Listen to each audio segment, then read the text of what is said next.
But yeah, what? Eggwood cannons, what? Eggwood. Eggwood cannons. Eggwood Scissorhands. Edward Penis Hands. Oh no. DJ Cockfingers. Oh, that's brilliant. No context. DJ Cockfingers. Such a bad name, I don't see why you'd bother being like, yeah, my name is DJ Cockhands or Cockfingers. If it's Cockhands, I'm kind of worried. Just go wrong with 2 massive dicks on your arms. You can have Dick slap. dicks that have like protrusions of more dicks for fingers. Yeah. Or just like a massive testicle on each palm. And Oh god! That would fucking hurt, wouldn't it? I was going to say, every time we try and hold something, I'll just grab this chair. Ow!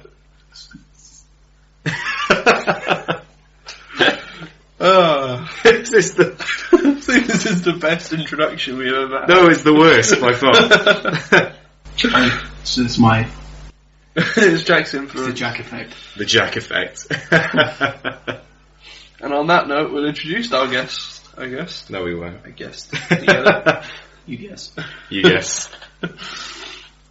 It'll just be the voice in the room. Yeah. The voice of the I'm room. the voice inside your head. The voice inside my head, yes. It's kind of weird. It's quite telling about myself that the voice inside my head also drinks a large amount of coffee. Welcome to the Clueless Cataclysm. I'm Callum Lewis. I'm Kevin Griffin. And today we have another guest. It's 2 weeks in a row that we've had a guest. I know, I'm quite impressed. Yep. Would you like to introduce yourself? Hi, I'm Jack Nicol. I think that's introductions. Yes. Yeah. Yeah. Jack's a friend of ours. Among his many talents are flight I think I should add that I'm only friends with Callum since today. on Facebook. Yeah. Oh, what were you going to say? Callum. Whoa. Whoa. I thought you were just going to say, yeah, I'm only friends with Callum. Kev can fuck off. No, he's done the opposite. He's just told me to fuck off. I'm the one with the notes here. I'm the showrunner. You can fuck off. And what a guest we've had for the last 30 seconds. Yeah, I know. He's come straight on and insulted me. Have you really? I was going to list Jack's many talents, but you know what? Fuck it, really. Insults is one of them. I hope time travel is one of them, so we can take it back. Well, we can just delete that part of it. You say that, and then you ruin the magic of the podcast. Nothing is edited. It's true, there's been so many embarrassing things said on this. So, Jack's with us today. That's what you However long he may be with us is up for debate. So, Jack's here. Yep. So, Jesus Christ, you invalid that shit. he'll be gone soon. Next episode. You can just skip this episode if you want. So, what have you two been playing this week? A lot of Dragon Quest. A lot of Dragon Journey Quest. of the Cursed King. Yeah. I think in the past week past 2 weeks I've clocked 54 hours. Wow, that's It's the most addictive thing. Like last night I went to sleep at 5 AM. I was playing it from 10 PM. what platform is that? Is that? RPG, fantasy. Yeah, I know, but what console are you playing? PS2. Oh, right, cool. Yeah, gone back in time. Nice one. Thanks, Jack. No problem about that. But yeah, it's the most addictive game. It's so fun to play though. It's like, there's so many things you can do. I've not been bored even after 54 hours. Nice And one. I'm nowhere near finishing it. I've never played a Dragon Quest game, so They're really good. That's the best one on them, I think. I played Sentinels of the Sky on the DS. Wasn't as impressive, I don't think. fair enough. That's number 9. I know that they're huge in Japan, Yeah. to the point that they had to change the date that they released them on, because they used to release them on, it's either a Monday or a Tuesday, and they just have an epidemic of people taking time off work or not going to school because they go and buy the game. So they've had to change it to a weekend. Yeah, they've got some well-known people doing the voice acting as well. Guy who plays Yangus, I think it's Roy Winston. Ray Winston. That's it. Oh yeah! Yeah. Oh really? Yeah, he does the voice of a Put guy a bear called on Yangus. it. Cool. His catchphrase in it is "Cool, blimey!" In the game? Yeah. Really? Yeah, it's class. Speaking of strange voice actors with strange... have you played Ni no Kuni? No. Nope. because the small sort of sidekick is Welsh. All the fairies in it are Welsh. It's a very... And it's kind of... It's really interesting coming from... Well, I'm guessing from the name, as a Japanese... Yeah, well, it's really nice, actually. It's a beautiful art style. It's done by Studio Ghibli. Oh, wow. Art style. That's... It's really good. And it's... High praise indeed. It's got... obviously, the music, again, is done by the same guy who did Spirited Away. So the music is gorgeous. Beautiful score. Yeah. Is it a proper game or is it indie? No, it's proper... Hey, don't be saying that. Is it a proper game? Oh, you know what I mean. Like you may have annoyed a few indie developers there. Bloody hell, so sensitive. These are just the views of Kevin. Indie, yes. Well, no, but like you can buy it out in a shop and have a disc, but disclaimer. you can't really like go out and buy. Oh no, yeah, it's a big AAA title. Yeah, that's what I mean. Like, yeah, it came out last year. I apologise. So abrasive, this podcast. Not even 10 minutes in. Speaking of indie games, I bought Mirror Moon EP. Playing it yesterday. It's kind of interesting. Is that a JRPG? No, it's just a little indie title. Oh, right. Open world sort of exploration. You have no idea what's happening. Okay then. But the atmosphere is interesting anyway. I've actually been playing To the Moon recently, which To the Moon is it's not an indie game, I don't think. Yeah, I think it's a small developer, but it's not technically indie. Yeah. But that's fantastic story-based game. Yeah. Very sad. You go into the dreams of a dying man, and it's you've seen Inception.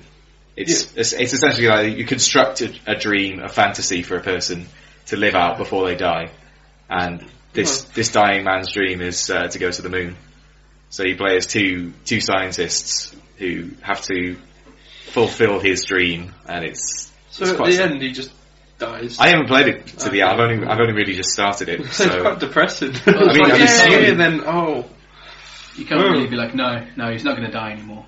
Like, Machina in there, can you? And he was so happy that his heart restarted. And it Disney-fication. It expelled the tumours from his body. That's like a Pokemon movie. They all cry. It's fine, they're alive now again. It's fine. Their tears revived them. Friendship conquers all. Oh, friendship is magic. Gotta love cheesy like morals though, don't you? Moral stories. I suppose so, yeah. Some of them are very cringeworthy, but like most of them are very cringeworthy. Yeah. You play Kingdom Hearts, haven't you? Yeah. That's the cringiest thing ever, but I love it. My housemate was playing Pokemon XD Girls of Darkness, and there's something in that that reminded me of Kingdom Hearts, because you have to purify all these shadow Pokemon. It's like you have to wait until their heart is open to you. Yeah. Which is like, holy crap, that's exactly God like damn. Kingdom Hearts. Love me! So I feel a bit left out because I haven't been playing very many JRPGs. No? What have you been playing? Things seem to be going down in the middle of JRPGs. Because I'm really upset, because I love the Persona series. I hear a lot of good things about the Persona series. Yeah, I've got Persona 3 on the PSP, but it's also on the PS4 as well. But it's really good games. Persona 4 is as well. But the issue is I'm not sure whether they're actually going to release Persona 5 here, because Atlas doesn't have the market. It's been taken over by Sega, and Sega only seem to be releasing at the minute in Japan. And Persona 4 Arena had a massive issue with managing to get it over to the UK and Europe, because they kind of stopped it. So you know how like on the old PS2 games you had the location lock. Yeah. So you had you could play an NTSC and PAL. Yeah. Which they got rid of on PS4. Sorry, PS3. They decided to put that on Persona 4 Arena, which is really strange. It took about 2 years to actually get here. Which I think might be an exaggeration. I think it's like 1 year, but it is a double exaggeration. It felt like so long. Yeah, it is a bit of a shame that not in the Persona, but the Yakuza series as well. They've had a lot of distribution issues where going back and forth on whether they're going to be releasing it. This will be Yakuza. They're on Yakuza 5 now. whether they'll be releasing it with an English dub or in our region.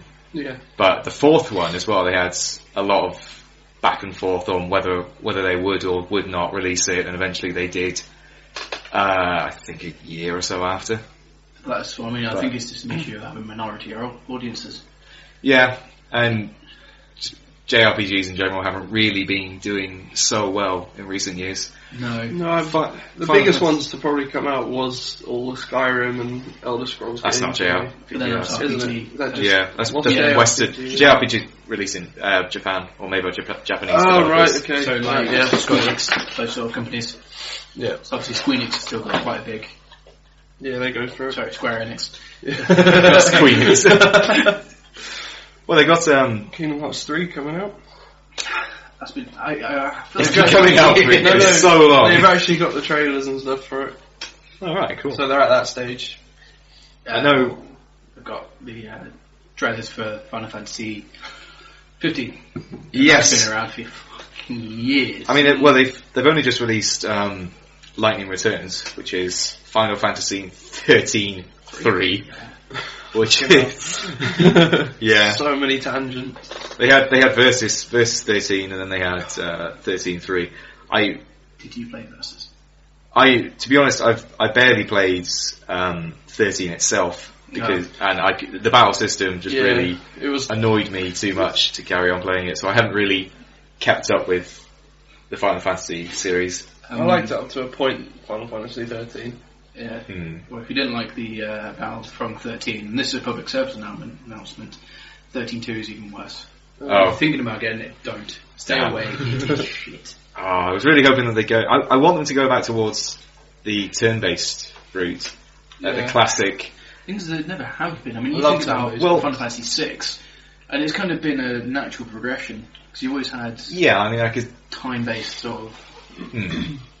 But it does, like they'd always show the attack order as well, and you have to time it based on that. But it's never been strictly real time.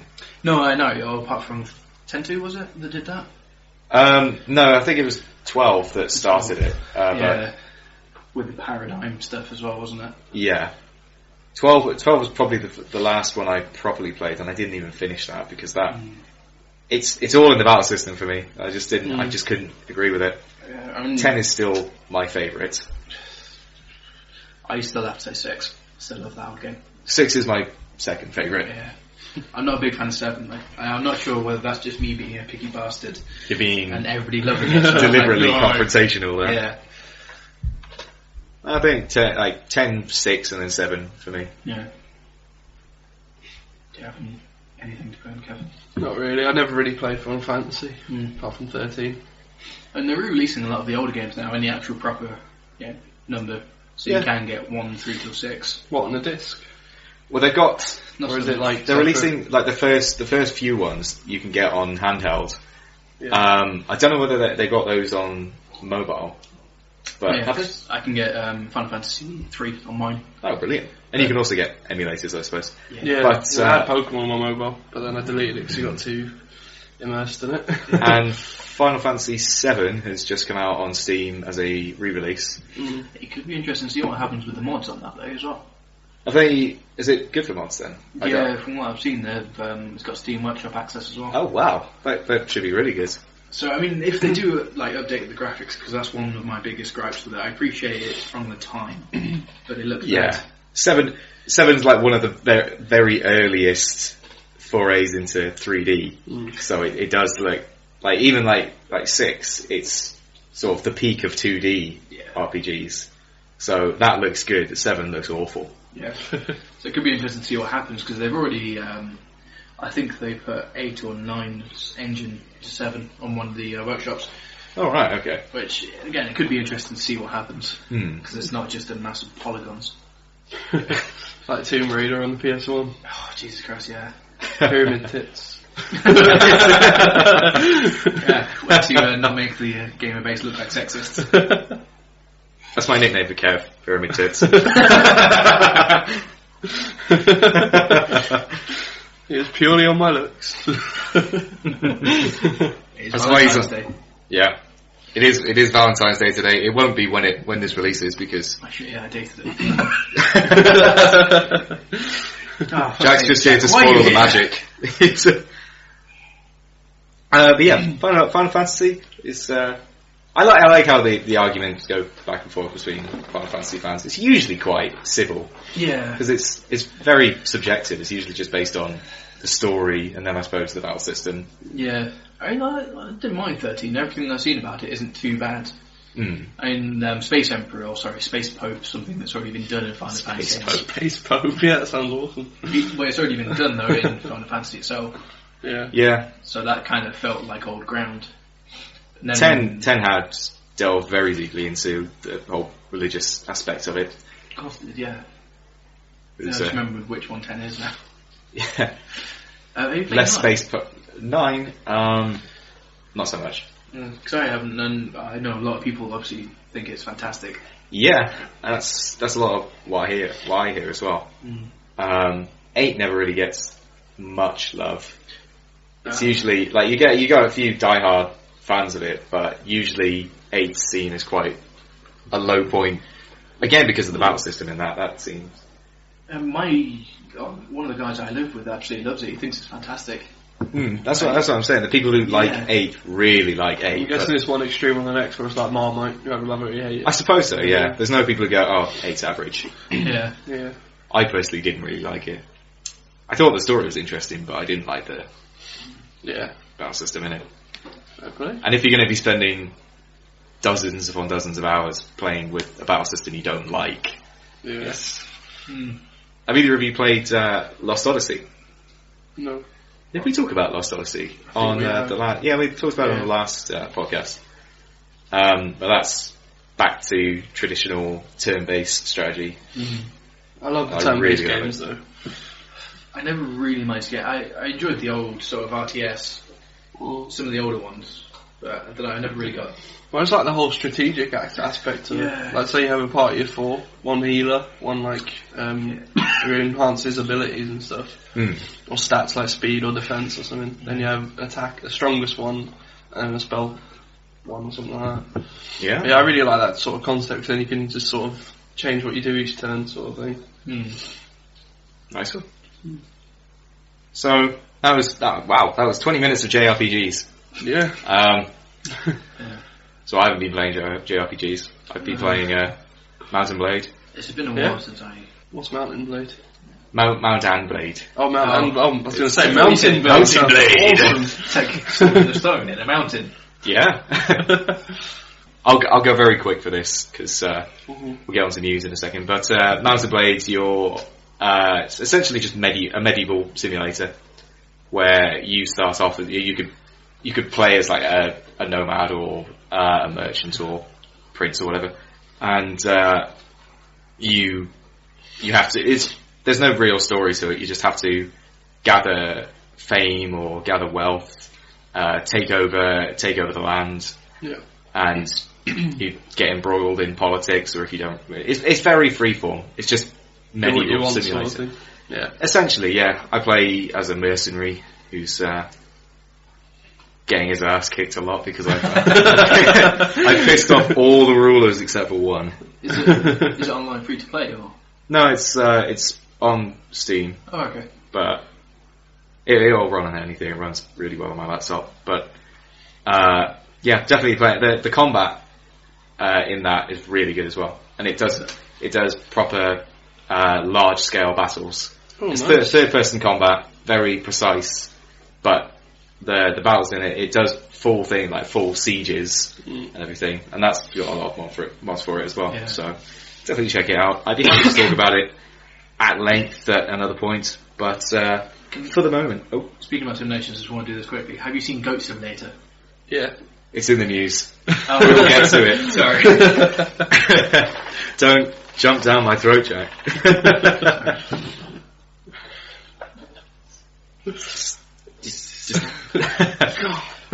God, amateurs.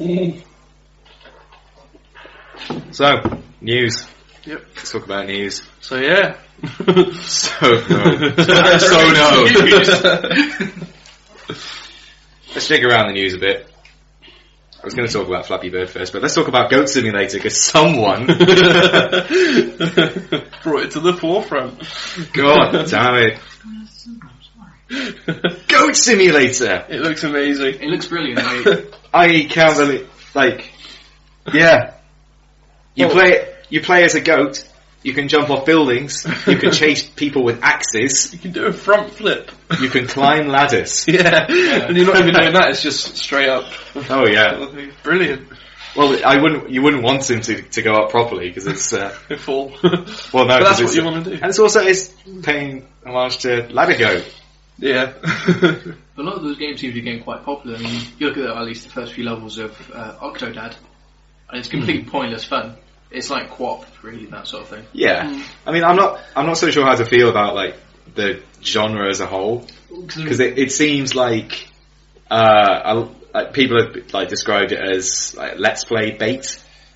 Like, you create a game that's fun for 10 minutes and will probably attract popular YouTubers to play it and have a laugh at how weird it is, and that will boost sales.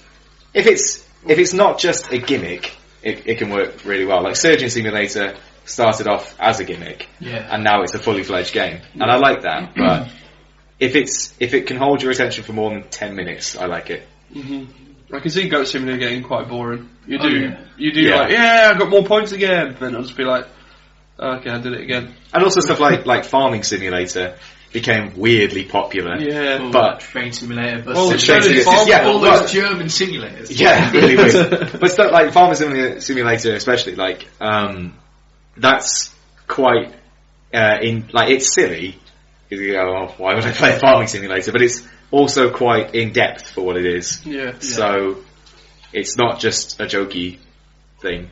Which I suppose, I'm not really... Well, they had Farmville on Facebook, didn't they? So True. They probably made it because of how popular that was. True. I guess I'm not making myself really very, very clear. I do like them, I just want them to be more than, like, a 5-minute game. More of a story to it or something? Not even a story, just a lot to do. Okay. Yeah, and then with Farmville, they're kind of pointless theory. That's more gamification of social media, though. Yeah. Sort of thing. Yeah. It uses your friends, it kind of gamifies Facebook, really. So it's kind of different to Goat Simulator. For a closer example, that came out recently, I'm not sure if it's some news or not, is Jazzpunk.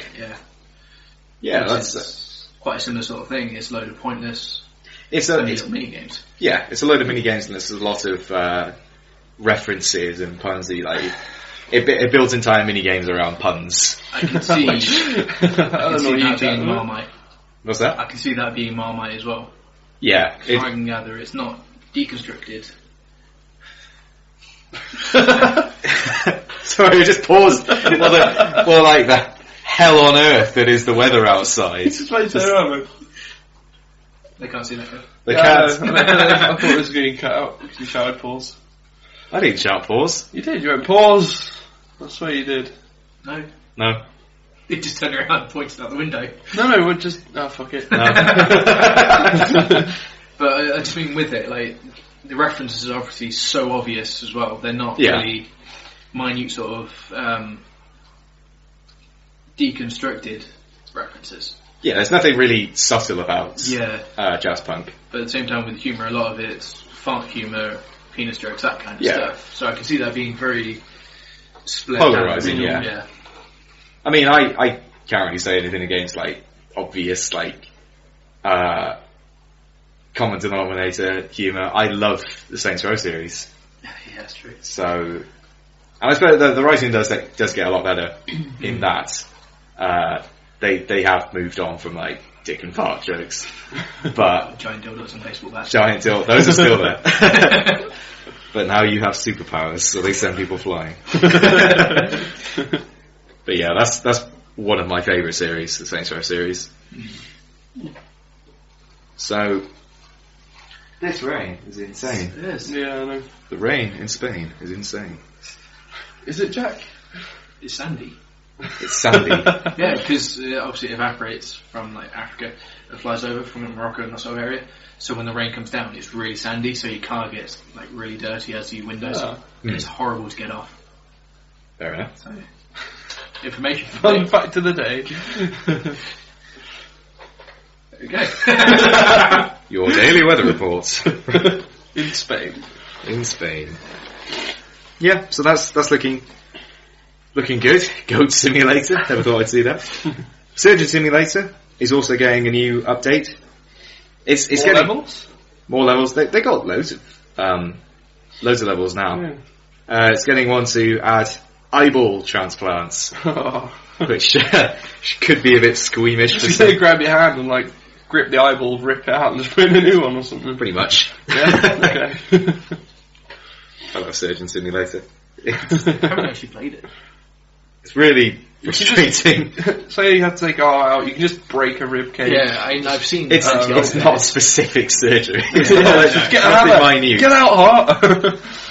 It's wrenching one object out and putting another one in before he bleeds to death. Or just dropping it in, not even putting it in. It's just Yeah, I there you suppose go. so. Or is that taking your hand across? It's in the cavity.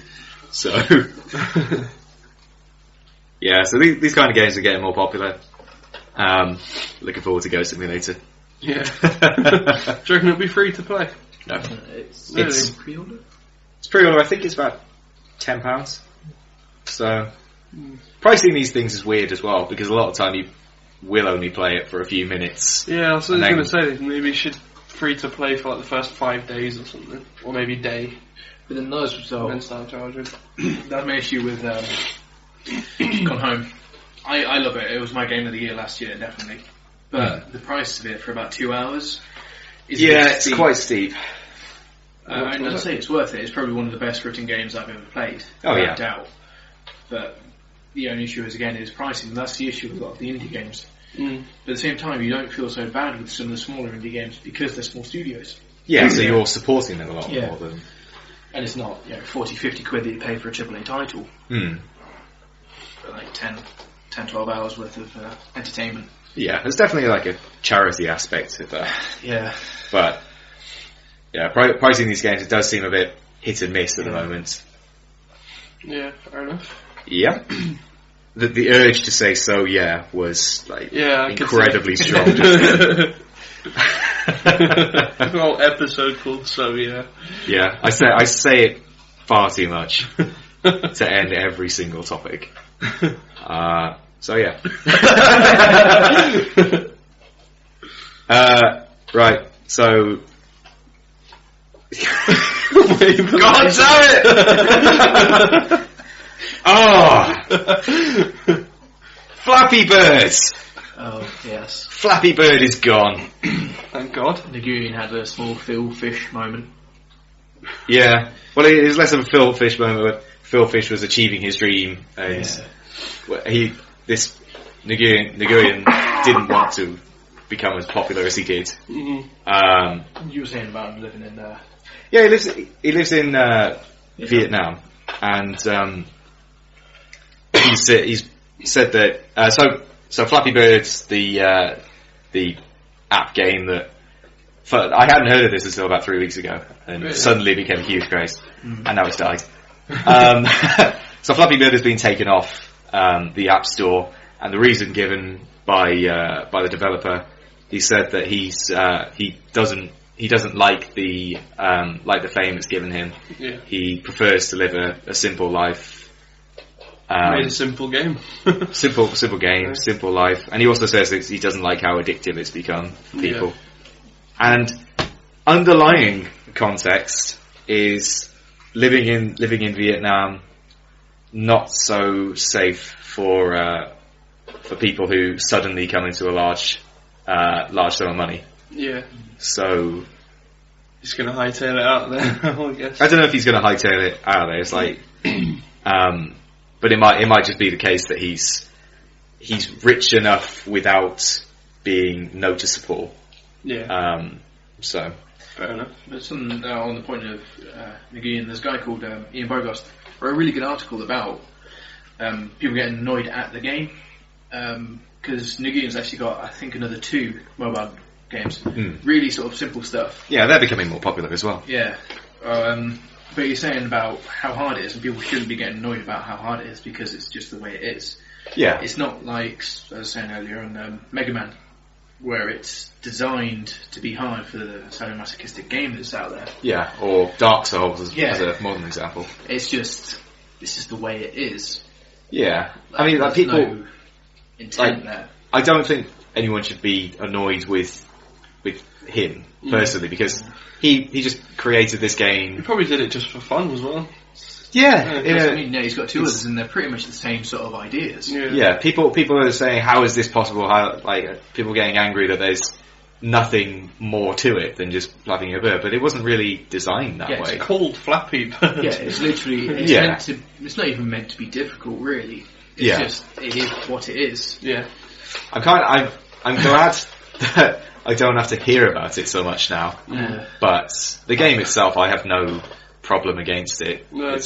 Then it's the rise of mobile gaming. Like, people are suggesting Nintendo should go into mobile gaming, which I can't see. Yeah, we mentioned this last time. We talked about this.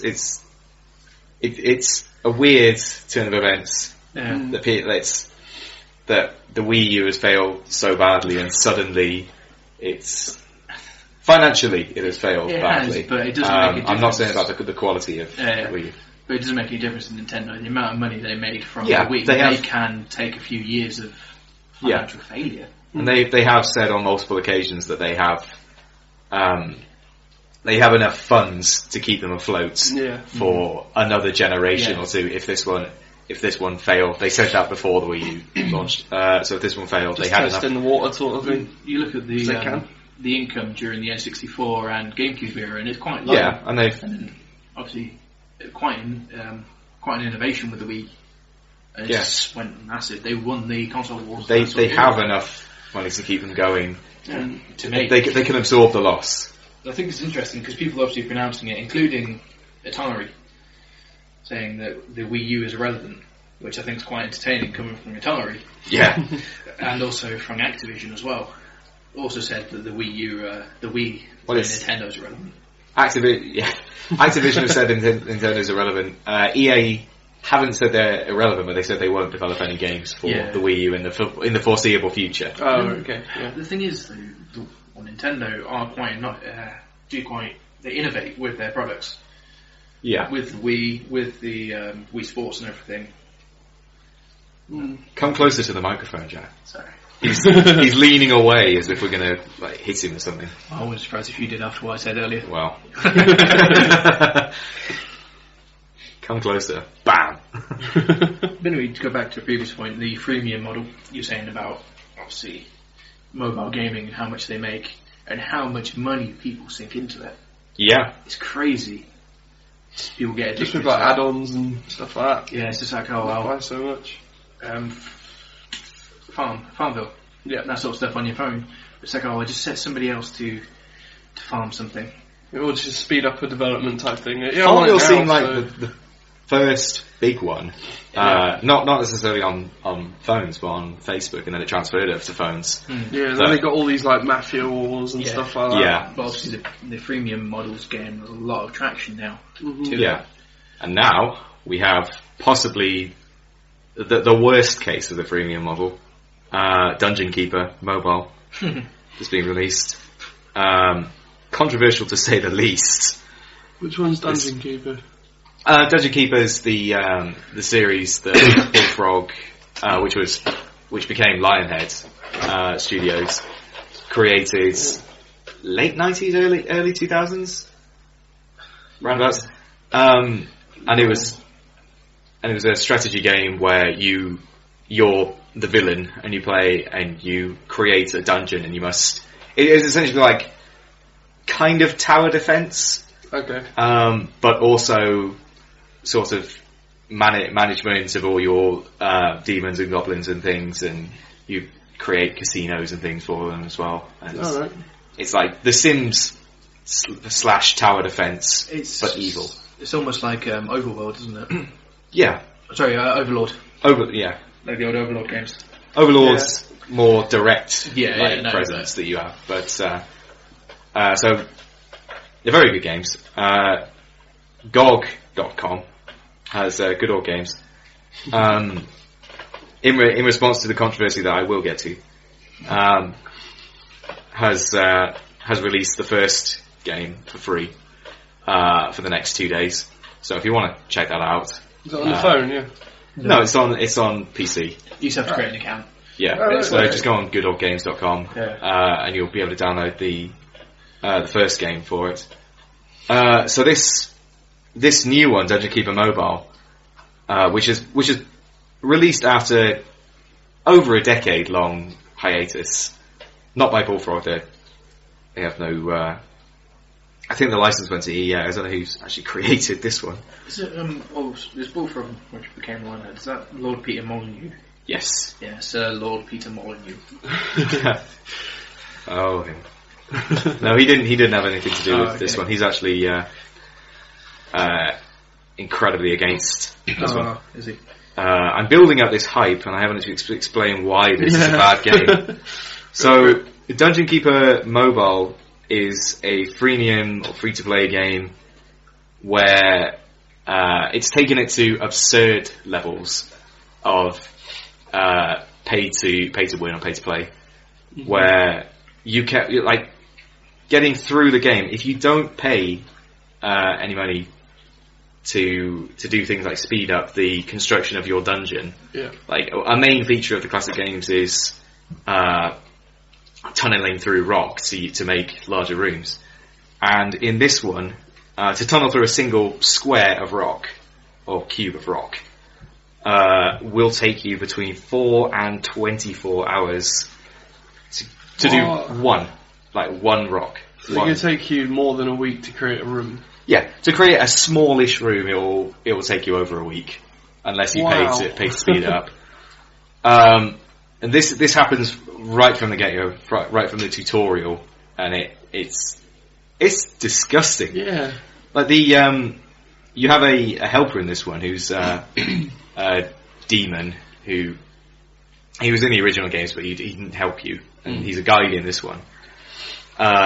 So he acts as a helper, and he cracks jokes and things, and a lot of what he does is making sarcastic remarks about microtransactions as he is asking for you to pay. So it's well in your face then. It's really in your face. You have to pay a lot. At least it's self-aware. It's self-aware, but in a disgusting way, like insulting you as you do it. But then, what's your opinions, for both of you, on sort of the pay-to-play model? Because obviously it's getting into AAA titles now. I think that it can be okay, but it can be okay if it's a reasonable game without it.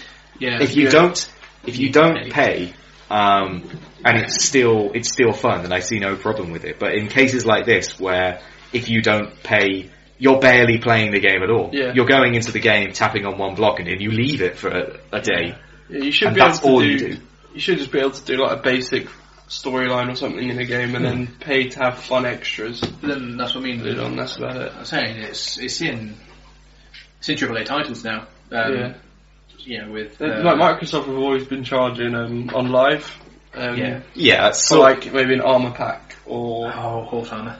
Armor. Obviously, that's the first example of DLC, which is starting to become almost a premium model now. Mm-hmm. So the suggestions that Forza and the like should be free, and you pay extras for the cars, right? Yeah. So you're not paying 50 quid, and then you're spending 120 to get the best car in the game. Yeah. See, I'm really against it in that case. Forza, we've discussed to death. And I would kill the developers if they had put my hands on them. And that's one of the suggestions is making games like that free. So you're not paying 50 quid for it and then paying more for everything. Rather, you just pay for a certain amount of cars. Yeah. That you would probably use, because you'd probably only use 2 or 3 cars at most. Yeah. You wouldn't go and use the hundreds of cars they give you. Actually, maybe not so much in Forza, because Forza's very much about the experience of trying it. It's a fantasy. In GT, more that sort of stuff. Yeah, so it's a simulator. It's not an arcade racing game where you stick to a couple of cars. It's I want to know what the handling on that is like. Yeah, I want to know what the handling on a Aston Martin DB9 is like. Yeah. And then you could just get into the car, and it's a perfect representation of how it will drive in real life. So in that case, you probably would be willing to try out a lot of cars. Mm-hmm. So I don't think it could work for games like Forza, but certainly smaller games like mobile games, like we talked about Farmville and things. I honestly don't really have much of a problem with Farmville. I don't. It's a small game that you play in like games where you play in short bursts, like on your phone and things. I think that's okay, but games where console games, I'm not sure. Where you're paying, say, 50, 60 quid for it, it's horrendous. Console games you sit down to play for at least, I think, half an hour to an hour. Yeah. So you really don't want to sit down for 5 minutes and then leave it. Do a few things and then leave it. That's not really the way it works. Whereas mobile gaming is completely the opposite. Yeah. And the greatest proponent of that sort of model is FIFA. Because you go in Ultimate Team, and obviously you have the booster packs, don't you? Yeah, or you can buy coins, you can buy players. You get a certain amount of coins after every match. However, they have one key feature that stops you from being able to build up coins by better players, and that's the contract system. Right. So essentially you have to buy contracts, and they're only available for certain matches, making it near impossible not to pay. Right, okay. So obviously it's probably the perfect version. So you really like that system? No. Okay. It's like a perfect version. Because the amount of people that... It's very clever. It's the perfect to get you to pay. Yeah. I see what you mean. That pay for it. Very clever. The way it works is a very clever. Really. Yeah. It's I'm not too sure. I'm not too keen on it, especially microtransactions within games now. You can. So you could end up spending maybe 40 quid on a game, and then by the time you finish it, you could have made that 40 into about 200 and something. When as with game length earlier, you think about a AAA title, 10 to 15 hours. That's about what? That's do it. Yeah. You think you're paying 40 quid, so that's around about 10 quid an hour, sort of thing. You're paying about 2, 3, 4, 5 quid an hour. Yeah. Do you imagine how valuable your hard drive is, the things on it? I don't know, all the games that you've downloaded or something, plus all the... I sometimes look at my Xbox and I worry for myself and how much has been spent on that thing. To say with people that... So, World of Warcraft has been out for over a decade now. More than that, the subscriptions on that is... And the amount of people who do it. Oh, it's going down at the minute, isn't it? Yeah, but it's still as popular as that. Or do you mean the subscription itself is going down in price? No, the actual amount. Yeah, but it's still the most popular by far. You've got LoL and stuff taking StarCraft. Yeah. StarCraft has been around for ages and that's still massive.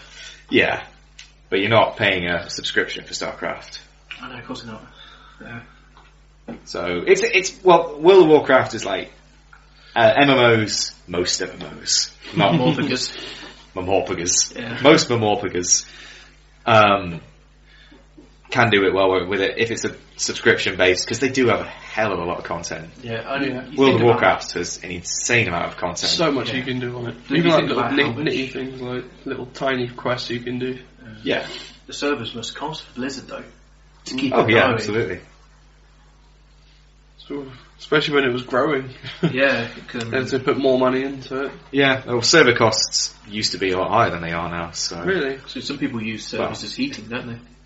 Yeah. So some people do actually have servers. They put them in their basement, and because of the heat it creates, it obviously goes up. Oh, wow. That's handy. Which is crazy, really, because people do get paid to have them in their house. Yeah. Awesome. I'm not sure how economically feasible it is, but as an idea, it's good. Yeah. So yeah, free to play. It goes on a case by case basis, but Dungeon Keeper. It sounds horrendous. It seems to be pushing the very, very absolute limit. Yeah. I think they're trying to see how far they can go with it. It does seem to be it. There have been unconfirmed rumours from playtesters when the game was being developed about how they would give different versions of the game to different testers, and the different versions were based on how much you would pay, and it would be how much you'd have to rate it on how annoying it was. Yeah. So it'd be, say, one version would be mining a block would take half an hour, or it would be half as much to pay to mine faster. So it seems like it's become a science. Yeah. Yeah, it seems to be the case, though, doesn't it? You can market things to anybody. Yeah. You need to. It's very annoying. And also, their rating system is entirely skewed. They've if you rate it 5 stars, nothing will happen. Mm-hmm. But if you rate it 4 stars or less, it will send you to a feedback form before you can rate it, and the feedback form is far too long and far too convoluted, so people won't bother. Yeah. It sounds like spam, that does. Yeah, I think it is just to get the 5 stars, isn't Seems it? Popularity, yeah. So. Obviously. I think it needs to be heavily regulated or burnt to death. One of the two. One of the two. Or both. Yeah. Moving on to something oh god, no, it's not happy. Oh no. I'm worried now. Let's talk about JRPGs again. The developers of Batman Arkham Origins have either of you played? Yeah. Yeah. I played Arkham Asylum and Arkham City. I played a bit of Arkham Origins. Quite buggy. Very buggy. Extremely buggy. Especially if you play it without the patch on it. Yeah. So, the developers of Batman Arkham Origins have decided to forego patching the numerous bugs in their game in favour of working on DLC. So, what? One of the community manager, community. Oh god, I can't speak. A community manager has been quoted saying, "The team is currently working hard on the upcoming story DLC, and there currently are no plans for releasing another patch to address the issues that have been reported on the forums." I mean, I guess I can applaud them for being direct. Yeah, but fair enough. Yeah, at the same time, Jesus Christ. I'm comparing this to Battlefield 4, which also released an extremely buggy, broken version, and then their policy was that they'd halt all work on the DLC to fix the game itself. Mm-hmm. That approach is kind of admirable. Probably shouldn't have released it in its state anyway. Yeah, exactly. You're meant to put it through testing stages. Yeah, pick it all up. I mean, I guess the question in this is whether it's the developer's fault or whether it's the publishers who may have been pushing for this. Yeah, because they want all the money. Let's go back to 7 years. Patches aren't a bad thing. You think of Sonic 06. A lot of the issues are supposedly due to the publishers pushing it out for release at the same time as the 360 and PS3. Yeah. So with patches, at least, you can release a god-awful game, but you can patch it in the next few weeks. Yeah. So you get it on time when the publisher wants it, mm-hmm. and then over time you can actually patch it. So it's not necessarily a bad thing, but obviously it probably shouldn't be released, as you said. Yeah. Sometimes the developers don't have the control over that. No, I mean, it's... I'm worried there for a sec. What are you doing? Jack may have just stood up to strip in front of us. Yeah, pants off, Jack off. Pants off.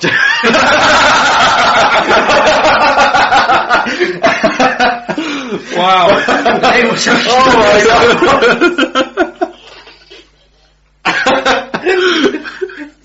And there's the name of the episode.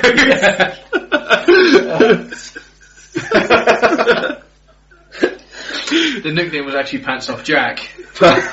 It's the other way around. Either way, it's kind of compromising. It's quite funny though. Oh my god.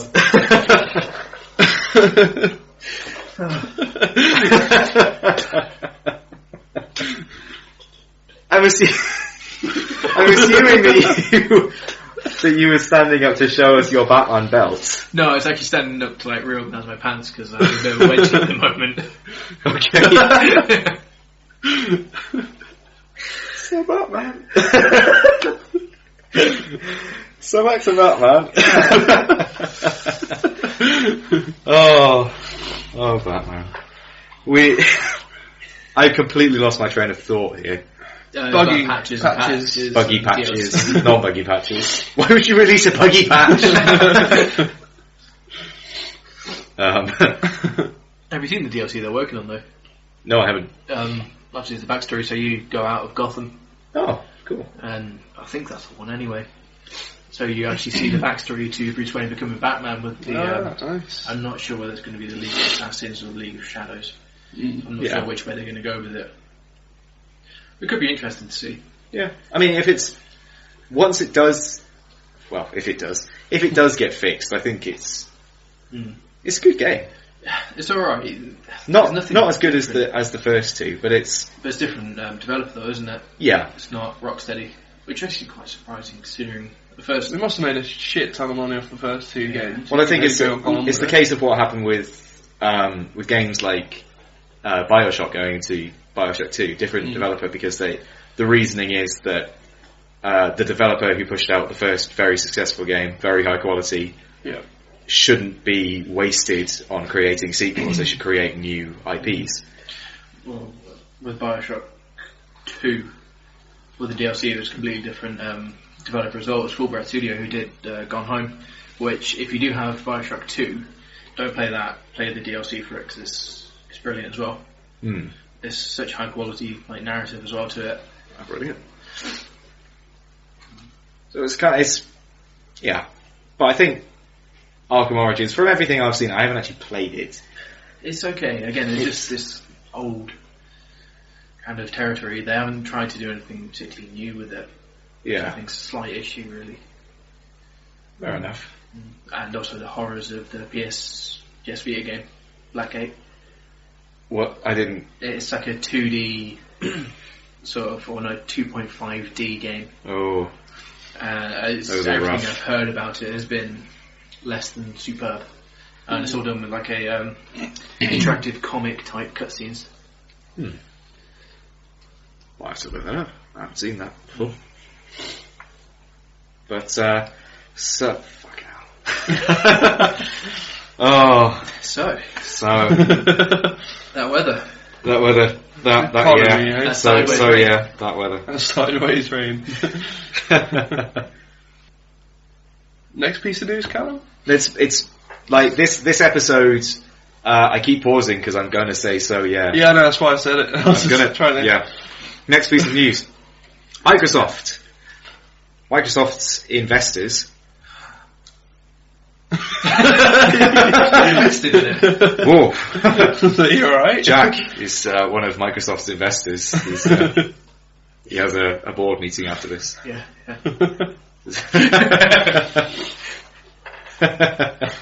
So yeah.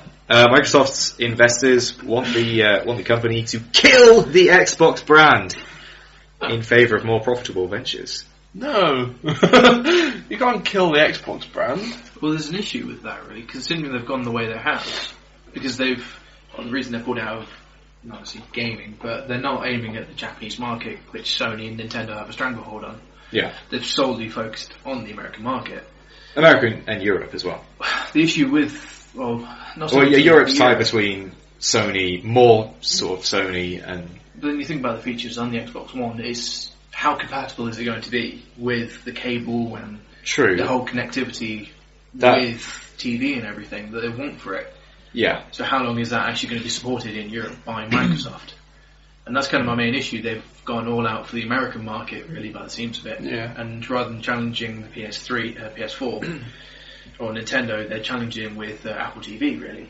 Yeah, that's been a lot of the criticism towards it, that they, when they first unveiled it, that it really didn't seem like a gaming-centric device. Well, you think about the first half an hour of it, there's no mention of a game, it's just social networking, TV. Yeah, it was really shocking. Yeah. Podcasts, you get on it as well. Yeah. I didn't know that. You get radio and stuff, yeah. Oh yeah, I suppose, yeah. Well, yeah. We could be on Xbox. No. I love your reaction, just, no. My reaction was, can we, if they kill the brand? I don't think they're going to kill the brand. They can't kill I can't the see brand. them doing that, though. It's so much revenue, isn't it? Yeah, well, the idea is that it's so much revenue, but it's not as much as they could have if they focus more on, or if they put more money into things like Office or things like that. I think Office seems like a weird one to compare it to, because it seems like they're generating as much income as they can from Office. Can't really bump up the prices anymore on the bloody thing. No. It's expensive as it is. It's very expensive and everyone has it, so there really isn't. But then there's a move away from Microsoft with computers. You rarely see sort of, with the towers and everything, they're aiming more towards phones, tablets, things you can carry around with you. And that directly links in with the Steam box. The reason they're going towards Linux is as a failsafe. Yeah. They're protecting their asses because Microsoft are moving away from games, and at the same time, why would Microsoft want to support Steam when they have... They have their own... Yeah, absolutely. Yeah. Their own Microsoft to support. Yeah, I mean, it seems like it's very odd because they've... their gaming division does seem to be in trouble, certainly. The Xbox One has had record sales figures for a Microsoft console, but it is still a loss leader. So certainly at the moment, it's a hit. It's a hit to the profits, which investors do seem to hate. And you remember the PS3? That cost more to make than it's selling, wasn't it? Yeah, that's very common. It costs more to make. Mm-hmm. Like the 360 became it only became profitable to manufacture them in the last couple of years of its life. Really? For the vast majority of its life, it cost more to make than it did to sell.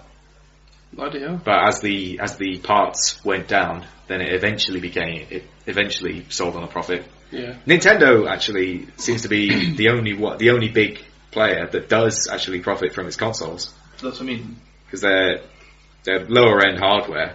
Mm-hmm. But they also tapped a market that nobody else had. Yeah, exactly. The family orientated thing. I know it was for the hardcore gamers, but that's a silly. Yeah. Mario must have made them a bomb. Must still be. Yeah. But I mean, like, loss leaders aren't really anything new to consoles. No.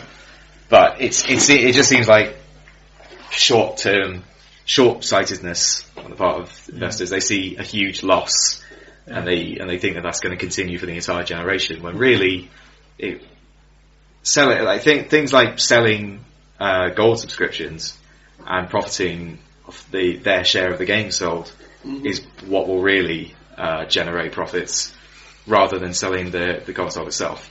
Yeah. This as well as this, I said about their gaming brand in general, because their Games for Windows Live has been announced to shut down in June. Really? Mm. Yeah. Well, they can't keep giving out. So, and their PC gaming guru, the guy who they hired on to oversee this, has recently quit after 6 months of being in the job. Just speaking of Microsoft, you remember how they took over Railware? Yeah. Yeah, and obviously made DK Country. Mm-hmm. You see Nintendo bring back DK Country as well. Are they? Which I'm really excited by. Oh, I freaking love that game. Wait, is that Tropical Freeze that they're creating, or is this a different game? Because I know about Tropical. It is called Tropical Freeze, I think. But yeah, Donkey Kong Country, always a good brand. Yeah, but obviously it's been years because Shigeru Miyamoto kind of thought Donkey Kong was a terrible character. Yeah, I never really played it. DK Country is amazing. Very good. Very absolutely push the hardware for its time. Yeah, and the graphics I still quite enjoy them. Yeah, because it's still sort of 2D background with 3D sprites on it. Oh, nice. But it's really nice. Yeah. So next piece of news. Kev's looking at me to go, so yeah. That's what I shouldn't mention this after every single piece of news we do. Might be a new way of introducing a new piece of news. No. No, it will not. So yeah, news. We'll call it the So Yeah podcast. Alright, so the famous deaf composer for the Resident Evil games, Mamoru Samuragotchi. We talked about Resident Evil before. Big fans of the series. Yeah. Do you like the music? Yeah. Have good memories about the music in the Resident Evil games?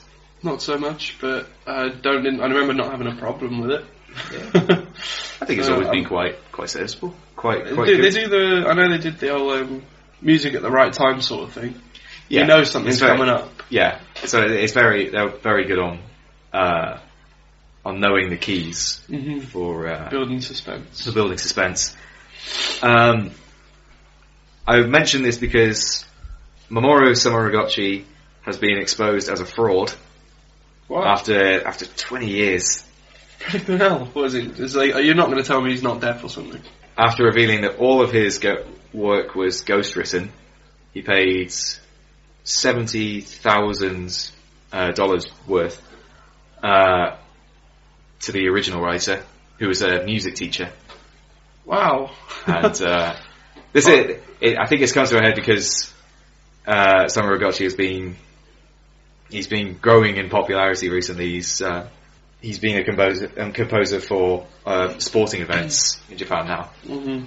So, and I think the con can't really go on much longer. If I was that music teacher, though, I'd want all the money. Yeah, like 70 grand is really, like, I mean, it's a large sum, but over 20 years, nothing compared to how much he could have. It's like a minuscule amount. So he came out and exposed Samuragotchi as a fraud. Furthermore, it has been revealed that Samuragotchi is not actually deaf. Called it, Kev. You called it, Kev. Okay, cool. Why would you pretend, I suppose, popularity? It promotes the image of he is the Japanese Beethoven, and that he is so talented that he can do it without even listening. People must have insulted him behind him or something. He just stood there and ignored them. I can't even imagine how much self-control it must have taken to not reveal this to anyone except to this music teacher. He needs to learn sign. Well, read lips. You think so? Yeah, you'd have to learn sign, and you'd have to teach yourself not to respond if someone says your name. Oh, it's like Yeah, that must take so much self-control. He did not even once did he. Not even like a sort of don't do that. Well, just move of the head, just like. Yeah, this music teacher has come out and said that he has had full conversations with him for years after he went deaf. It was after Resident Evil, just before Resident Evil 4 came out, I think. While he was composing that he said that he had hearing problems and that he was going deaf, and he had a lot of sympathy for that. But apparently it was all bullshit. Damn it. It's quite bad. Yeah. God, the amount of discipline it must have taken to keep this con going on for so long. Yeah. As it's incredible. Deaf person, I feel insulted by this. He's not deaf. No. I just kind of guessed already. Yeah. But he's just very good at rip leading. Rip leading. He's very good at rip leading. Leading rips. Oh my god. I can't believe he's not deaf. Think butter. Yeah. So yeah. Do you want to do this? I'll give you the laptop. Do you want to read the next piece of news? Alright.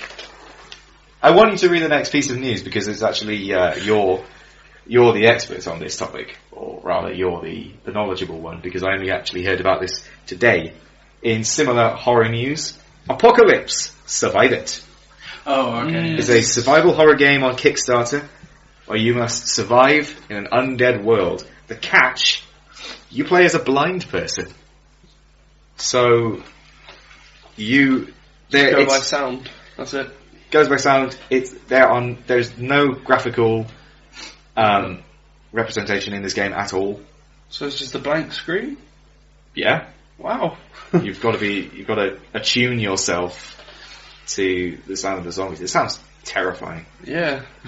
I wouldn't want to stare at a blank screen with headphones on late at night and hear zombies. Poor things. Well, you can actually play it in a minute because it's a competition game. that was on Newgrounds. I think it came like 3rd or 5th or something. But you can actually play it at the minute. Yeah, there's a small demo of it. I need to play. I only heard about this today. Have you played the demo? I played a bit of it, yeah. I mean, there's a team of 8 people, and 5 people, I think 4 of them were voice actors. All right. So it's quite a small team. It's on Kickstarter at the minute, so you can actually help fund it. Yeah. But it seems like an interesting concept for a game. Anyway. What did you think about it when you played it? Was it? It was only a few minutes. So I haven't actually played too much of it. Right. But yeah, could be interesting. Could be very interesting. Yeah.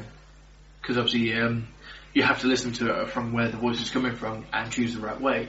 Yeah. So obviously you can hear zombies. It doesn't actually give any sort of visual indication at all. Mm-hmm. The recommendation is to play with your eyes closed. Yeah, I suppose that. Yeah. Headphones in, or just listen to it and take the cursor wherever you hear the sound coming from. If you make the wrong choice, then the zombies there. That's a game that seems like it would be incredible for Oculus Rift. Yeah. Yes. Yeah. So you get completely immersed in that. It's all over. It covers your whole eye line, doesn't it? Yeah. Oculus Rift. So. Wow. I really like these experimental games where it's Yeah. sensory deprivation. It's really good. Kev doesn't. He doesn't like indie games. They're not real games. No, I didn't they're not say real that games. at all. I love indie games. Kev's the kind of person that that starts the game up and goes, "Oh, it's crashed! It's just a black screen." Why isn't it loading? Why am I hearing things? There's a fantastic game. Through the Scar cable. There's a great. It's not like this game, but it's. Oh, I really want to play some Oculus Rift because it reminds me of an app that I bought last year. I think I haven't actually used it much this year, which is Run from the Dead or Running of the Dead. It's Mark went out and runs with that, didn't he? Yeah. Instead of listening to music, he listened to zombies, so he thought they were behind him, and he was running. So it's an aid to help you exercise and go running. So if you slow down, it plays the sound of zombies in your ear, as well as like wildlife noises if you're running fast. And if you slow down, the zombies get louder. It's pretty good. It's good. It's gamifying things. Yeah. I really like gamifying simple things. Somebody's doing the same thing for Google Glasses. Alright. So the same sort of idea. So you run, and obviously it's got your performance in your eye, but also they've updated or changed it now as well, so they're also developing a zombie version as well. Oh wow. So obviously it's all updating in your eye while you're listening to all these zombie sounds. So you can see them as well as... I'm not you quite look sure. mental. Sidestepping that. I'm not quite sure how they're actually going to do it. Yeah. But same sort of idea, just Google Glasses. Oh wow. We need more zombies in our daily lives. Yeah. Just to keep us on our toes. The nominations have been announced for the British Academy Games Awards. It sounds really unnatural when I don't say so, yeah. It does. Still, it seems like you're just jumping into it instead of introducing you. It does. This is another good point to ask you guys, actually. What's your opinion on games journalism? And also awards? Because obviously for a lot of people get really annoyed. I haven't even finished the sentence and we're having a discussion. Just let me finish! First you start stripping. He's still stripping. He's still stripping! He's taking his shirt off. Well, it's better than other things. I'm going to take my pants off, supposedly. I suppose so. Yeah. Pants off, jack off. Pants off, jack off. That was brilliant. I think this podcast is the one that I'm never ending editing. This podcast will be 10 minutes long. Well, it's worrying that in two different forms of like on YouTube and on this, there's people telling me to put my clothes back on. Well. So nominations. So the nominations have been announced for the British Academy Games Awards from the BAFTAs. Mm-hmm. They have been announced. Would you like to hear the nominations? No. Yeah. No. Okay. Moving on. Go for it. So The Last of Us leads with 10 nominations, followed by GTA 5 with 9. Tearaway gains 8 nominations, and Assassin's Creed 4, Black Flag, Bioshock Infinite, Super Mario 3D World, The Stanley Parable, and Papers, Please have received 4 nominations each. So that's all in different categories. Interesting series of games, obviously. Last of Us probably win. It's won quite a few this year. I think Last of Us is going to win best game. No, I haven't played it. Let's Play. Yeah, I watched it on. I watched the PewDiePie one. I watched Two Best Friends one. There's very few games where I've actually genuinely felt tense. The other one was probably, or AAA titles anyway, Bioshock Infinite as well, recently. At certain points, especially with Bioshock Infinite. You've recently completed Bioshock Infinite. The character, Elizabeth, that goes along with you, she's taken away. And you don't actually have to speed up to sort of get her back or anything, but there's an actual feeling. It feels like you have to, yeah. Which I haven't felt in a long time in any form of games. Yeah. Which is, it's really long. I'd say it shows a good sort of written character. You genuinely feel like you want to get her back. Yeah. And it actually adds some point to kill these people. Yeah. Because at the start of the game it kind of feels a bit pointless. You're just killing these people, there's no real impetus to start shooting these people who are there. You just start shooting and it just feels a bit meaningless. It seems like finally we're getting a year where where companion characters are being done right. Yeah, and escort characters in both Elizabeth and Ellie in The Last of Us. Yeah. So I haven't played The Last of Us because I don't have a PS3, but I played Bioshock Infinite and they're really good. Yeah. I'd say it's on par with the first one. I wouldn't say it's on par with the first one just because of the atmosphere of the first one and also the atmosphere in the first one is better, but the story in both of them I do enjoy. Well, they're both just different variations on the story, aren't they? Yeah, really? But the Infinite, I like that it. The first one told a really fantastic story, and the Infinite kind of deconstructed that idea. It didn't follow the same. It followed the same route, and then it got towards a point where it becomes very meta-narrative. Especially, I would say, originally I thought it was just a commentary on games and choices within games. Yeah. Where you've got the different choices in the games, but it serves more of a narrative purpose than I thought. Because obviously you got the coin flip, whether it's to get stabbed in the hand or just shoot them. Obviously it serves no purpose sort of to the end it's the illusion of choice. Yeah, that's originally I thought it was just making the point on the illusion of choice within games. Yeah. Which I suppose in a way it is, because you don't really have a choice between the two. Nothing really changes because of it. Yeah. But it's just the fact that you have the choice there, it makes me feel that it's more open, but it's not. It serves more of also a narrative purpose to get the point across as well once you finish the game. Yeah. It's definitely one of the best game endings, not to spoil it. Yeah. One of the best game endings that I've played in a while. Yeah. But I don't know, I preferred the first one, plain simply. The atmosphere of Rapture was crazy, it was brilliant. But also the exploration. I preferred the mechanics of the first one. The mechanics where you had to conserve ammo, I thought it really did build the atmosphere. Yeah. You could go off the beaten path and it felt as if there's a point to doing it. There was more of a horror aspect to it as well that I think is kind of missing in most of Infinite. There are sections where it's horror geared, but not nearly so much as the first one. Then also with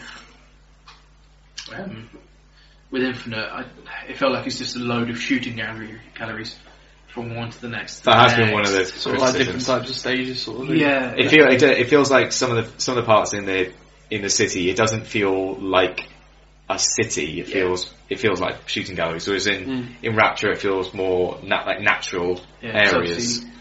Like it feels a lot more lived in. Yeah. Okay. Or not. Well, really. Yeah. Lived in and gone to hell. Yeah. But obviously with games there's certain rhythms to it. Same with films. Yeah. So you kind of have to build a rhythm, slow it down. To get the pacing right. Yeah. And I don't know, I felt like in Infinite it wasn't perfect. No, I can definitely agree with you on that. I've not really played Bioshock. I didn't like it. Fair enough. Yeah, I just wasn't really much of a fan. With the last two though, Papers, Please and Stanley Parable, I Stanley Parable was pretty good. It's good. Stanley, you have played it now then? Yeah. Oh, brilliant. Yeah, I bought it as well. Yeah, such a fantastic. Such fantastic voice acting more than anything. Yeah. It's just funny. It's just very that deconstructs choice in a way that's it's very Hitchhiker's Guide to the Galaxy. Yeah, that kind definitely. So don't go in there. What are you doing? I told you. Oh, okay, we'll go along with this one. Yeah. I think in that way it's kind of the opposite of Bioshock Infinite, where rather than having the illusion of choice, it's having choice to the degree that it's unnecessarily in depth. Yeah. But then it breaks that down at the point of you don't really have any choice. There's no real sort of agency within games. Yeah. And also it makes a comment obviously on it makes comments on gamification, especially with the clicking on doors. Yeah. Just to get the achievements. Yeah. It's just very the most minute decisions that you make is always commented on, which I really enjoy. Yeah. It's it's the Stanley Parable. Yeah. If you haven't played it, go play it. It's well worth it. Yeah. Yeah. Papers, Please as well. It's definitely worth it, I'd say. Definitely worth it. Very depressing. It's so mundane. Though. Oh my god! Trying to keep up a family and it's just impossible. It's gut wrenching, that game. What do you have to do in it? You work as it's set in a fictional Soviet country. Okay. You play as a border control agent. Mm-hmm. So you work in a little booth. Yeah. And a huge line of people come up, and you have to scan the individual's documents as they come, and then you accept or reject them, and you have to see whether their papers are legit or not. I guess no repercussions if you get it wrong. Well, it's the idea. It's like people come up to you and they all have their own little stories to them, where it'll be like, "Oh, my family's starving. Please let me through the border." And then if you accept them, then you feel good about letting them through. You've done the moral good thing, but you also have your own. You have a wage at the end of the day, and depending on how successful you are, like rejecting people's papers, no matter what their story is. So you can let a few people through on moral grounds, but it does mean that your family will be worse off. You sort of have to detach yourself from it, really. It gets to a point. It gets to a point where it's like a commentary on how, I suppose, totalitarian regimes build up, where it's like the road to hell is paved with good intentions. Yeah. Okay. You start off doing one bad thing or rejecting someone on a minor ground, and then it leads up to you becoming just like a heartless bastard. Yeah, you're deciding the fate of these people and and their family. Eventually, the majority of people, like you're sending them to their deaths or sending them to starve to death. Oh my god! Or you let somebody through and they're actually like terrorists and both. Yeah. That sounds fucking depressing. And then at the point you do actually get like a gun, then a tranquilizer gun and also a normal gun, and you can choose to shoot them if they break over the border. And if you do that, then you get more money at the end of the day, like a little bonus. But you've killed someone. Yeah. Or you can not knock them out with a stun gun, or you can take bribes. Yeah. Yeah. It's a good game. It's definitely worth it. Sounds quite. It's very get immersed in it, I guess. Mm. Yeah. Quite easily, it sounds like. It's mundanity. Yeah. Like the ease of which that it becomes like a chore and a job to do. That like the ease of which you become detached from the things that you're actually doing to these people. Yeah. Is. Yeah, it's a game where you play it, and then once you stop playing it, you sort of examine yourself and your own decisions. What have I done? I've killed that digital person. Yeah, pretty much. It's yeah, and Yeah. It's tough. It's a very tough game on your soul. You're not crying yourself to sleep. Why did I do that? Yeah. Looking through the rest of them, I played a lot of GTA 5. Yeah. Not so much recently, because online's becoming a bit stale. But, yeah. Online really needs an update. They've been promising heists for months now, and it's insane that a game based around heists does not have heists in multiplayer. But yeah, I really enjoyed the actual game itself. Single player has a few issues, so does multiplayer, but overall it's a really good quality game, as you come to expect from a Rockstar game. Yeah. Especially if it's GTA. Every one of them are awesome. Yeah, I think it's probably just that you hold it to a higher standard than you would a lot of other series, that people see the flaws in it. I haven't played Tearaway. No. That's a PS Vita game? I'm not actually sure. I don't heard of it until you said it. It's a game based on... I really don't know enough about this to feel comfortable talking about it, but it's based around back-touching the PS Vita screen. Okay. Not back-touching people. No, you're not touching people's backs with the PS Vita. You stroke someone's back with the Vita and you get a point. To break a record each day. Talking of gamification. Talking of gamification of stalking. You have to make a zombie noise as you do it. Can you imagine? That's something else.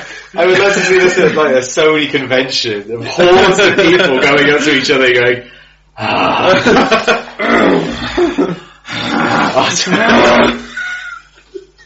It has the PS Vita, it picks up through the microphone. You can't explain it to anyone. So you can't go up to someone and you lose points if you go up to someone and say, "Can I rub your back?" It has to be. So this convention centre, we've got hordes of people going up to each other and going, I was just walking past it, all you hear is a load of groans. Just,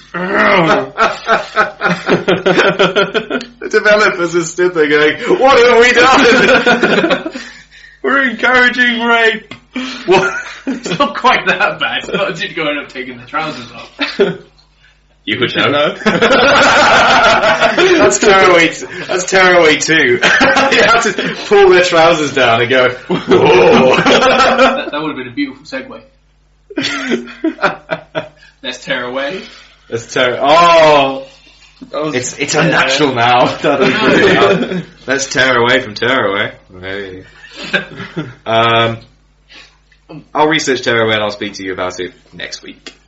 Because I don't know enough about it, other than the fact that it's based around you're touching the back of the handheld, and it's like inputting commands that you can't see, and it's okay. Yeah. Well, yeah, I don't really want to talk about it at all. I haven't played Assassin's Creed 4. No, I haven't. I played 3. I kind of don't want to play it. 4 is meant to fix all the problems of 3. 3 was... But the story, Jesus Christ. I played an hour and it felt like I played like 10 years. Yeah, and you already just unlocked the prologue. Yeah. It was just dragged out so much. It's an okay setting, but it's just so long. Yeah. Dragged it out so much in that game. Everything I've seen of 4 seems quite good though. Also in Black Flag. I mean, it's like the way 3 ended though, I thought that was it. I didn't get that far. Okay. Okay. That's just like, fuck it, I don't care. So I played watch it on YouTube, like the ending. Nominated in the Performer category. I'm just scrolling through the different categories that everything's been nominated for. Okay. So in the Performer category, so that'd be voice acting and also motion capture, are Ellie and Joel from Last of Us. That would be Ashley. That would be Ashley Johnson and Troy Baker. Troy Baker has taken the Game Award by storm this year. What else has he done? He's Booker DeWitt. He's not Joker. both, is he? Yeah. Wow. He's the Joker. He's in the Lego game as Loki and I think Hulk. He's been in so much this year. I saw him at Comic-Con this year.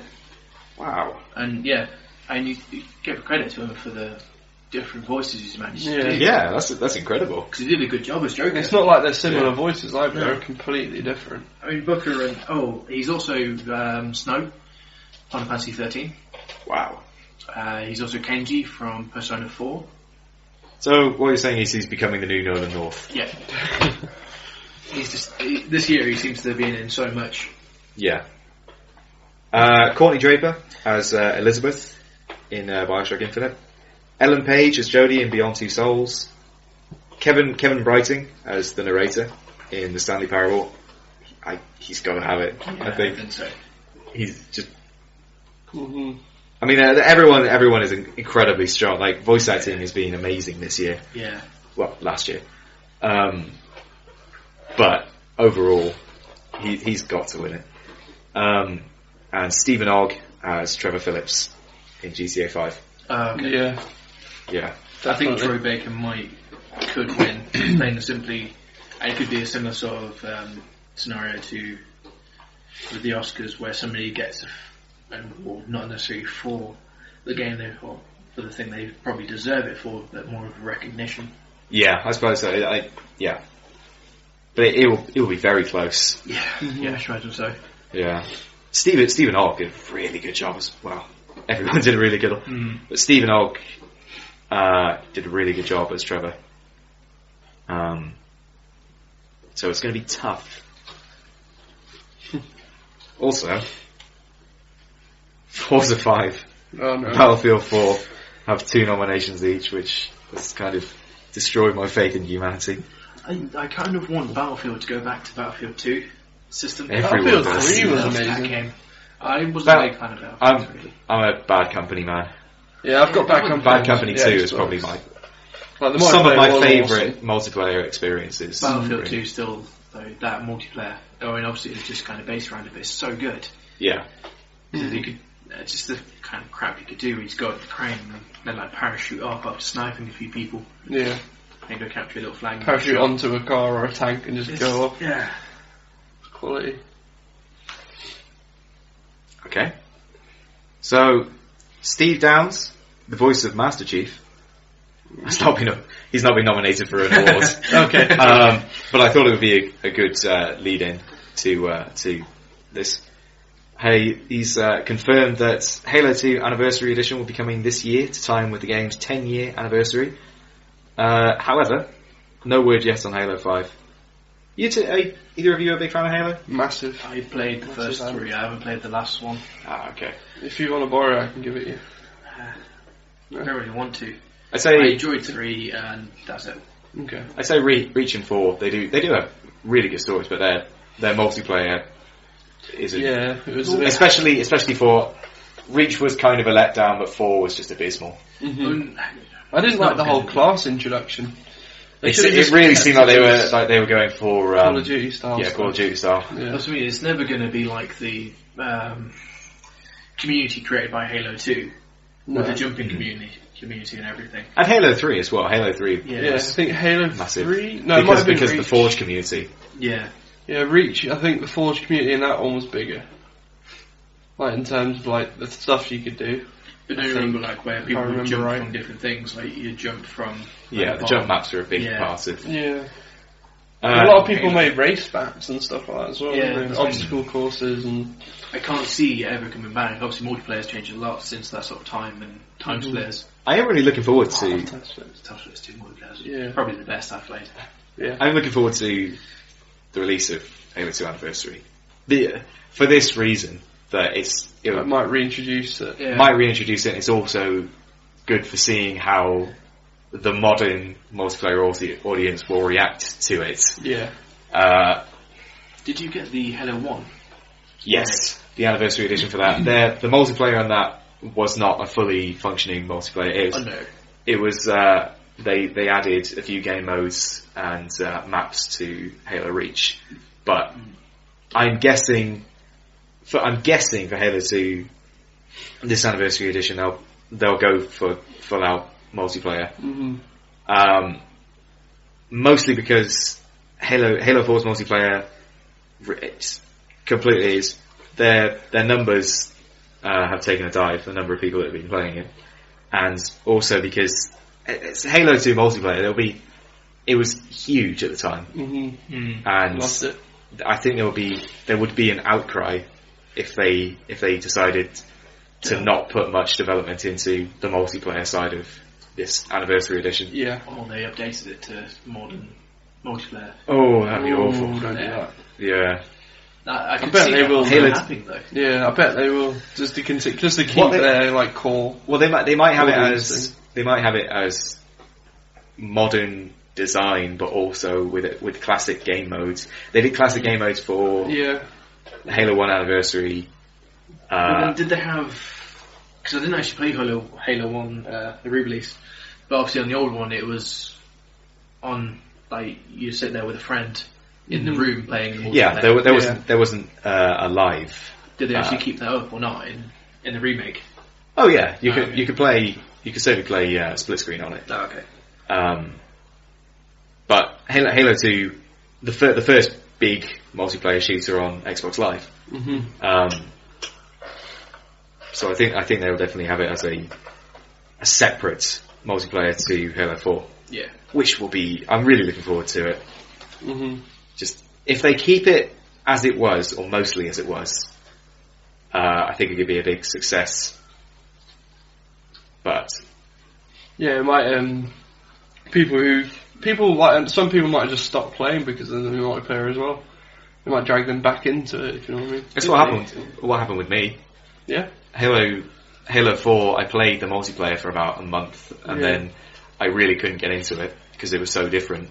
And then I'm actually more of a Halo 3 multiplayer fan. I did play a lot of 2's multiplayer, but nowhere near as much as I did 3's, which I enjoyed more. I suppose thinking about sort of the age you probably got 3 compared to 2, you would have been a bit older, really, wouldn't you? Yeah, I suppose so. And just also the fact that it was... Was 3 the one they introduced Firefight as well? No, that was ODST, which was... That was it. The kind of expansion, kind of not. Yeah, it was more of a very, very tangent game. Yeah, ODST was a good game. I did enjoy that a lot. Very, very different. Mm-hmm. And I like that is probably my favourite soundtrack of any game. Yeah, ODST. Definitely. It was class. It's a very noir inspired game. But looking forward to Halo 2 Anniversary. Probably only be coming out on the Xbox One, I imagine. Yeah, probably. Don't think they're going to make many more for the 360 anymore. Not any. Maybe like FIFA, because they had like FIFA 10 on PS2 and stuff like that. So yeah, they still do that with certain franchises, but Halo is a flagship title. Is what we'll kind of lead into the next generation thing. Yeah. So, have you seen the new game? They're bringing out Titanfall. Titanfall, which obviously they want to be the next Halo, don't they? That looks class. Well, do you mean Bungie's new game? No, not necessarily Bungie's, but their idea seems to be with Titanfall that it's going to be the next flagship to sell the Xbox One. Yeah, I see what you mean now. And that's Respawn Entertainment, which was Infinity Ward. Yeah, that's looking really good. Yeah, I saw the trailer on it last night. It just looks really good. It looks kind of interesting with the whole parkour mech battle. Yeah, you get jetpacks and stuff as well. The parkour reminds me of Mirror's Edge. Not so much Mirror's Edge because it's not as in depth as that, but Brink. If either of you played that, Brink was one of those games where it had so much potential and it looked so interesting, and then when it came out, it was kind of average. Yeah, it was not a bad game. It was just very, very average, and it didn't really gain much traction. But Titanfall has got a lot of interest in it, so I'm really excited to see how it turns out. Yeah, because it could be crap, it could be really good. Yeah, anything that moves away from COD is good in my mind. It's gone so down. I didn't bother getting Ghosts. It's got no story. Titanfall. It's got no story. No, it's got nothing to it. It's literally just a multiplayer game. I've got a game similar to that called Defiance. I've not really played it. I've got it here. Oh, Defiance is the one where it's tied in with the TV series. It's completely sci-fi based as well. But I've not really played it though. Yeah. It'd be interesting to see whether it actually has enough in the mechanics and the actual game to support itself without any overarching sort of story or anything pushing it along. Mm-hmm. Yeah. Which would be interesting to see how it works. Yeah. Can't wait. It's looking bright. However, that rain is not. Nope. Okay, so that's the last bit of news. Okay. Don't do drugs. Okay. Next week. Next week's podcast will no longer have Jack. Unless he wants to come. I feel really bad now. Oh no. You could join us, Jack, because you want. You could join us. You could become part. You could join us. Just don't insult me. Don't insult me in front of my friends. Don't insult me on the internet. That's what YouTube's for. Oh. Just the comments. Yeah. Oh. Yeah. Next week we'll be back with another episode. As for now, I have been Callum Lewis. I've been Kevin Griffin. And I've been Jack Nicol. And thank you for listening. Goodbye. Bye. Bye. Bye.